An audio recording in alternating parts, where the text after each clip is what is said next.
So there you go. 1 in 4 children live in poverty in Britain. Fifth largest nation in the world. And it can't feed its own... I was going to swear. I've been told I can swear. So I'll just will later on. It's okay. There'll be lots of swear words later on. So, and then we've got that. And then what you won't see on your brochures is maybe British Airlines will say, would you like to visit here? Okay, that's a pretty, that looks a little bit like where I used to live. And then maybe you might get a little posh hotel in London, walk down the street, and this is the next. Hallelujah. England's green and unpleasant land. So I wrote this poem just walking down my street. Let's get the right sunlight there, a second. God, you two don't have this problem. That's a tanning studio, that's a hairdresser's, that's a tanning studio, empty shop, empty shop, empty shop.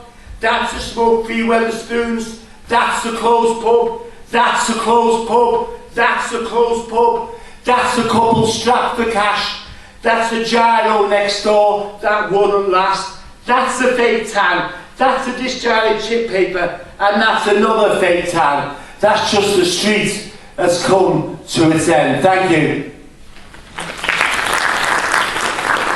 Okay, I'm trying to follow the light round here. So basically, I don't know if you have streets like that here now in Turkey, which have been totally destroyed, whole communities. And then we've had the Tories for so long with austerity. My friends end up getting on the dole or becoming fucking insane or alcoholics, while they run round as if they are the B's and E's. And then we get this fucking man. Oh God. Can I cover him up? Can I cover him up?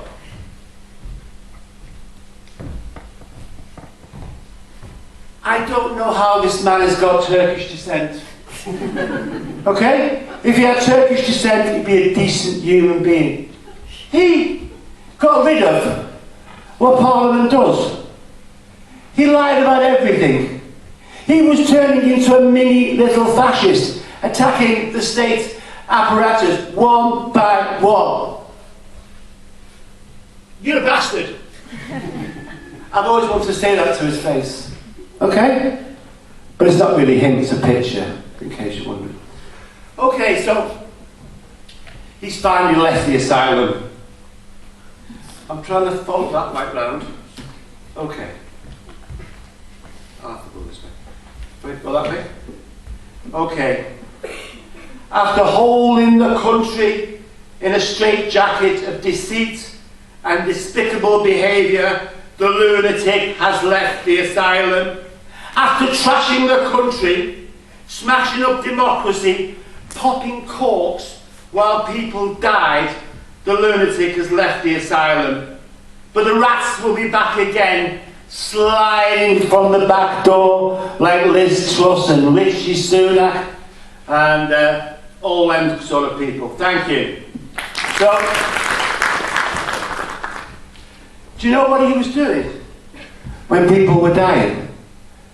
He was holding parties, alcohol parties, and he got fined for it. And yeah, you can't argue with me, can you? Fuck off. Right, so basically, he didn't want to have the first lockdown, so 20,000 died. And then, when asked, maybe you should have the lockdown, he said, let the bodies pile high. And these bodies are people. I'll get a bit closer to you, don't worry, I won't fall over. Okay, so Basically, these numbers are actual people. So, this is the daily count of lives. This goes out to everybody in the whole world, really, if someone died of COVID. We used to get these numbers every day, didn't we? 746. 6 fell in love more than 4 times. 673.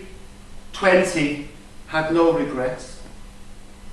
714. 5 could still feel their first kiss. 27 looked at a photo of their loved one each and every morning. 547. 7. They had a contagious laughter. 517. 100 regretted that their beauty had faded. 35 had worked in the same job all of their lives.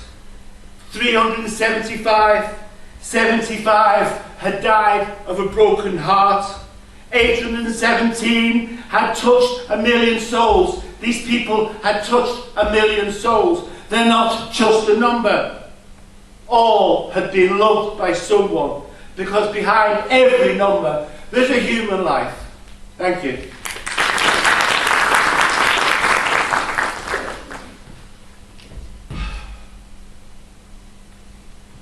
Numbers, eh?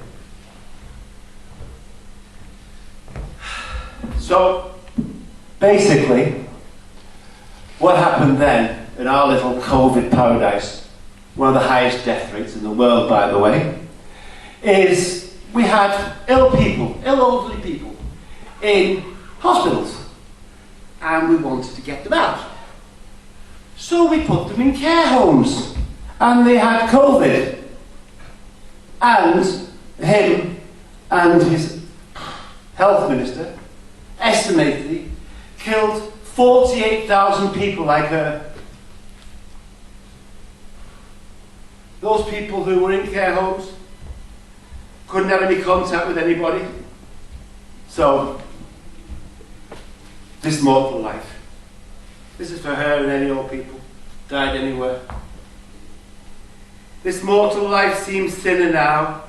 As we move away from sick and old relatives, we keep a safe distance. See everyone as a potential disease. This mortal life seems thinner now. And in a darkened room, all alone, she sits, tapping her fingers, hoping the bell will ring and someone will call. This mortal life seems thinner now, passing away, all alone. God bless. Thank you. I have no problem with the lights or something. Is that better for this here? Oh, like that? Yeah. Okay. You can tell I'm not Bono, you know, so. Okay, so basically, the Tories are still there, and they've still carried on, and basically, we've come to this. Yep. Good old Britain, eh? Do you know we have food banks in Britain? Who knows that? It's a quiz, you win a prize. Oh yeah, well you're a lecturer. You know, that's a bit. So, we have places where people go to get free food. These are working people. And there's more food banks in Britain than McDonald's. And this winter, rip hip hooray! We're going to have warm banks. Because people can't pay the electricity bill, so they can go to a little Victorian huddle with Oliver Twist and Dickensian shit to keep warm. And people are living in fear. We live in fear of putting the electricity on. We live in fear of the next bill to come. We freeze in desperation as the gas dies down. We live in fear of people in dinghy boats, though we know none of them. They make us fear the bus we can't afford to catch. The train we can't afford to get in. The pub we can't even afford to have a drink. Whilst they, Mr. Sunak, unpacks his fresh Harrods shoes, checks the stocks they never lose, is designed to make them win anyway, as you try to remember the last time you could afford to put the kettle on. Thank you. Okay, so that's the end of me. Not really.